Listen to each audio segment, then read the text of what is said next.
Hello, accountability buddies. This is Les with another episode of Less is More Healthy. I'm here in the green space, talking to a camera, um, watching a guy with a Porsche Cayenne let his dog poop on the trail and not clean it up. Um, anyway, yeah, that was a lot. So anyway, I just got out of Lowe's after returning the hot water heater. So I know that I've talked about the hot water heater and the saga of getting it installed because I can't just install it here in Massachusetts because it is uh, an upgrade. So if it were a repair, I could do a lot of it myself, but because it's an upgrade, the plumber has to pull permits. They're gonna do things to the house. And so the quote that they sent me was for $6,000, over $6,000. So all in, including the price of the very expensive valves and the hot water heater itself, it would have been $7,500 to around $8,000 to get everything installed. So I made the decision to return the tankless hot water heater because we can't afford that much. We could afford the $1,000 and then a $500 or $1,000 installation fee, barely. But we could make that work. So I called another plumber, and he gave me a quote for under $2,000 to get a regular hot water heater installed, because it's a repair. Um, it's cheaper, and that just means that we don't have to pull any permits. It's not a big deal. It's a relatively easy process to have him do it. It's literally plug and play. Take the old part out, put the new part in, easy peasy. Not a big deal. So anyway, that's going to cost us around $2,000 with the hot water heater included. So that's what we have to do because that's what we can afford.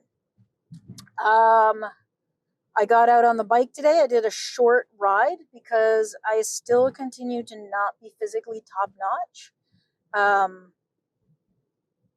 Yeah, today I'm feeling kind of queasy, and I don't know why I'm feeling queasy. This is not, I think it might be one of the medications I'm on that's making me feel a little off in my stomach. So not really liking that at all. We'll see if it continues and if I have to change a med because it's something that has only occurred with the new medication. So I did get out for a ride though. I got like 6.25 miles on the Gary Fisher. I did get the new tires on that.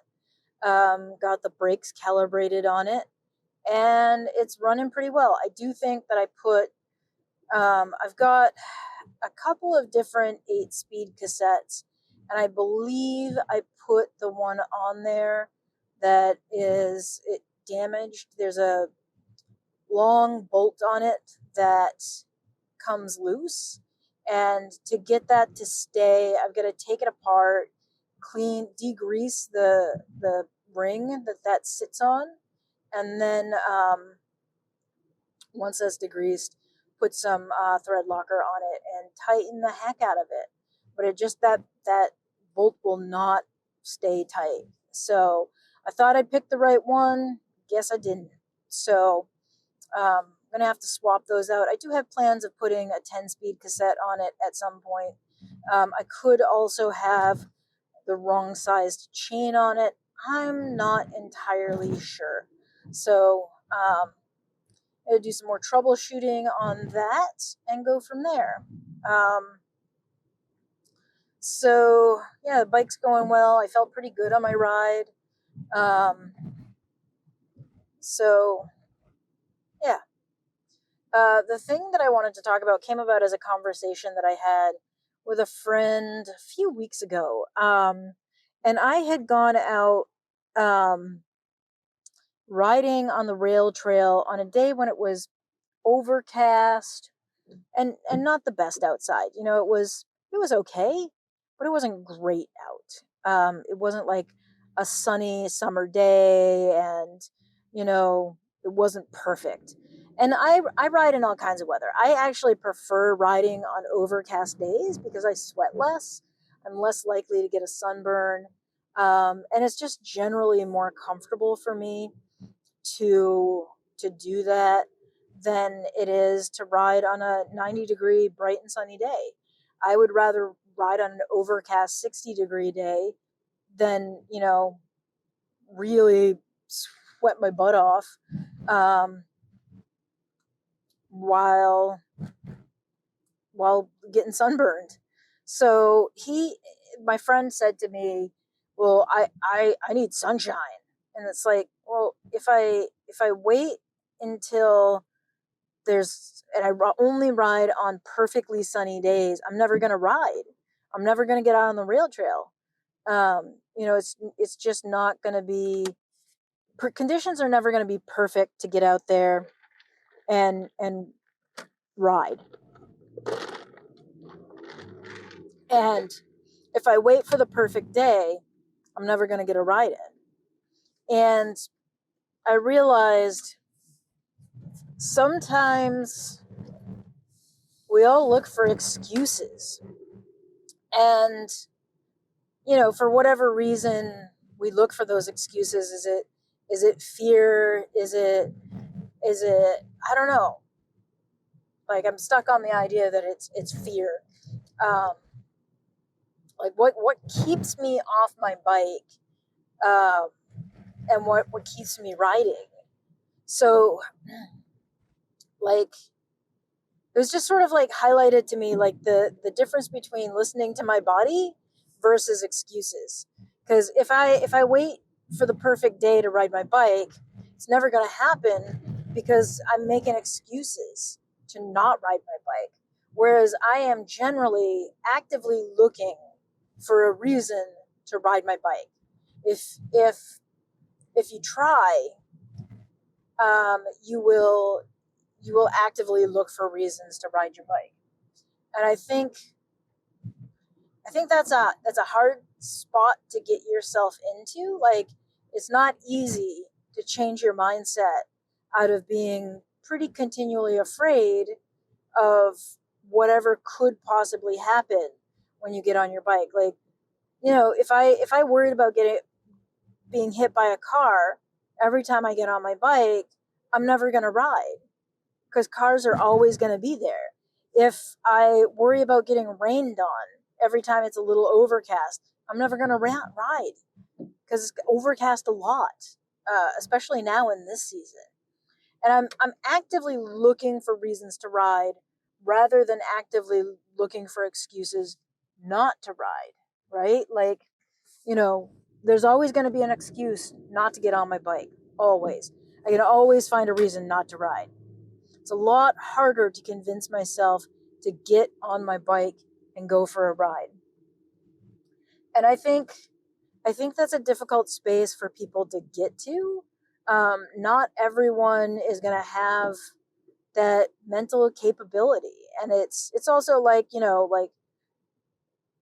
having that conversation with my friend really highlighted to me that I have to actively hype myself up to get on my bike.